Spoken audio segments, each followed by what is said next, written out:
વડોદરા ગ્રામ્ય પોલીસના તાલુકા પોલીસ મથકે ધારાશાસ્ત્રી મયંક પટેલ વિરુદ્ધ જે પોલીસ ફરિયાદ થઈ છે તે મામલે વડોદરા વકીલ મંડળના હોદ્દેદારો વડોદરા પોલીસ વડા રોહન આનંદને રજૂઆત કરવા માટે પહોંચ્યા। વડોદરા વકીલ મંડળના ઉપપ્રમુખ નિહલ સુતરિયાની આગેવાનીમાં તમામ સભ્યો જેમણે પોલીસ વડાને રજૂઆત કરી છે અને આ મામલે તટસ્થ તપાસની માંગ કરી। સાથે જ આ ફરિયાદની થતી કાર્યવાહીની જાણ વડોદરા વકીલ મંડળને કરવા પણ રજૂઆત કરી। રજૂઆત બાદ વડોદરા વકીલ મંડળના ઉપપ્રમુખ નિહલ સુતરિયાએ મીડિયા માધ્યમોને પ્રતિક્રિયા આપી। નિહલ સુતરિયાએ જણાવ્યું કે જે ફરિયાદ થઈ છે તેને લઈને તટસ્થ તપાસની માંગ સાથે તેઓએ રજૂઆત કરી છે। આ ફરિયાદ મામલે પોલીસ તપાસ ચાલી રહી છે અને આ મામલે કાયદા મુજબ કાર્યવાહી થશે તેમ જણાવી સમગ્ર ફરિયાદ અને થઈ રહેલી પોલીસ કાર્યવાહી અંગે જિલ્લા પોલીસ વડા રોહન આનંદે માહિતી આપી। વડોદરા તાલુકા પોલીસ સ્ટેશન દ્વારા અમારા વડોદરા વકીલ મંડળના એક સિનિયર ધારાશાસ્ત્રી મયંકભાઈ પટેલ સામે એક ફરિયાદ દાખલ કરવામાં આવી છે। સિવિલ નેચરનો ગુનો હોવા છતાં કોઈ પણ પ્રાઇમા ફેસી ઇન્વેસ્ટિગેશન વગર તાલુકા પોલીસ સ્ટેશનના અધિકારીશ્રી દ્વારા 5,25,00,000 બાનાખત થયા પછી પણ તે ફરિયાદને ડાયરેક્ટ અંજામ આપી દીધો છે।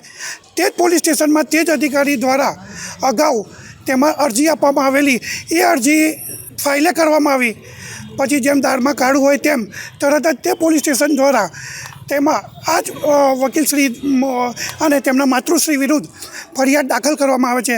તેનું પાછળનું તાત્પર્ય તો આજે પણ અકબંધ છે।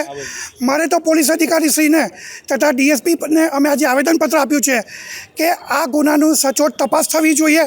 આ તપાસ થવા પાછળનું કારણ એક જ છે કે આ તપાસનું કોઈ પણ પ્રાઇમા ફેસી ઇન્વેસ્ટિગેશન અધિકારી દ્વારા થવામાં નથી આવ્યું અને આજે વડોદરા વકીલ મંડળના એક વકીલશ્રી દ્વારા જે પોતે સિવિલની પ્રેક્ટિસ કરે છે આજ દિન સુધી તેઓ વિરુદ્ધ કોઈ ગુનો નોંધાયો નથી તેમ છતાં પણ ડાયરેક્ટ બાનાખત કરવામાં આવ્યું છે તેમ છતાં પણ આ ફરિયાદ દાખલ કરવામાં આવી છે।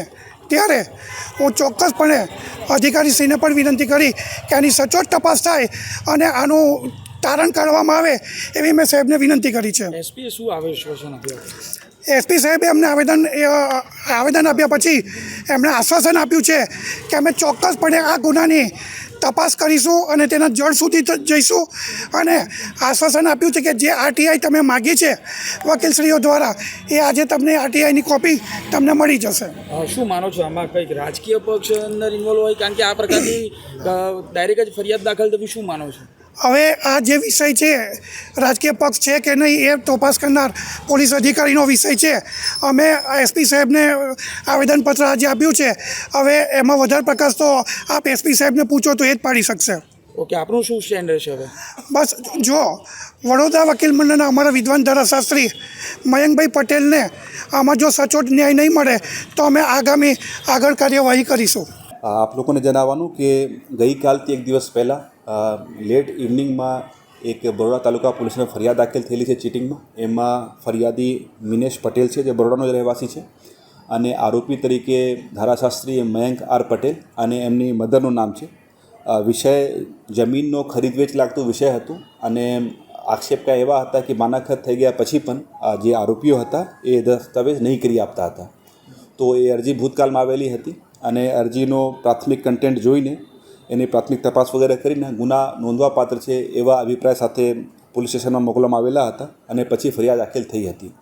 આ અનુસંધાને આજ બરોડા વકીલ મંડળનો પ્રતિનિધિ દ્વારા એ લોકો અહીંયા આવ્યા હતા અને આ લોકો તરફથી એવી રજૂઆત કરવામાં આવેલ હતી કે જે ધારાશાસ્ત્રી આરોપી તરીકે એવી ફરિયાદમાં છે તો જો તપાસ થઈ રહી છે ધોરણસર થાય, વિધિવત થાય, સરકારશ્રીનો કોઈપણ પરિપત્રનો નામદાર સુપ્રીમ કોર્ટનો કોઈપણ ગાઈડલાઈનનું ઉલ્લંઘન ના થાય તો આ બાબતમાં મારા તરફથી પણ આ લોકોને ખૂબ જ સચોટ ખાતરી આપવામાં આવેલ છે કે આ ડોક્યુમેન્ટ બેઝડ ઇન્વેસ્ટિગેશન છે અને કાગળ ઉપર જ જે પુરાવાના અવલોકન કરીને તપાસનો જો વ્યાપ છે આગળ વધારવામાં આવશે અને કોઈપણ જાતનો કાંઈ અટકાયત કાંઈ પણ વસ્તુ છે એ પુરાવાના અવલોકન કર્યા પછી જ કરવામાં આવશે। તો એવા મારા તરફથી આ લોકોને બાંહેધરી આપવામાં આવેલ છે કે આ તપાસમાં આગળ જે પણ હશે એ સમયાંતરે જે બરોડા વકીલ મંડળ છે એમના પ્રતિનિધિઓને પણ જાણ કરવામાં આવશે। સાહેબ, ખાસ કરીને વાત કરીએ તો વકીલ મંડળો દ્વારા આક્ષેપ કરવામાં આવ્યો કે સિવિલ મેટર છે તેમ છતાં પણ હવે એફઆઈઆર ડાયરેક્ટ દાખલ કરવામાં આવે તો એ તો સિવિલ મેટર છે એ જે પણ છે એ તો નામદાર કોર્ટ દ્વારા અવલોકન જ્યારે પણ એ એફઆઈઆર કોર્ટ સમક્ષ રજૂ થશે ત્યારે નામદાર કોર્ટ દ્વારા અવલોકન કરવામાં આવશે। અગાઉ આ જે મેટર હતો તેના માટે જે અરજી આપવામાં આવી તે દફતરે કરી દેવામાં એ સેમ મેટરને એ અરજીનો કન્ટેન્ટ શું છે નહીં છે એ મારે એકવાર અવલોકન કરવું પડશે કેમ કે એવું તો નહીં બન્યું હશે કે સેમ અરજી હશે તો એકવાર દફતર થઈ જાય બીજી વાર ફરિયાદમાં તબદીલ થઈ જાય કન્ટેન્ટમાં કદાચ થોડા બહુ ફેરફાર હશે એ મારે એકવાર જોવું પડશે પ્રાઇમા ફેઝમાં અત્યારે પોલીસને શું મળ્યું છે?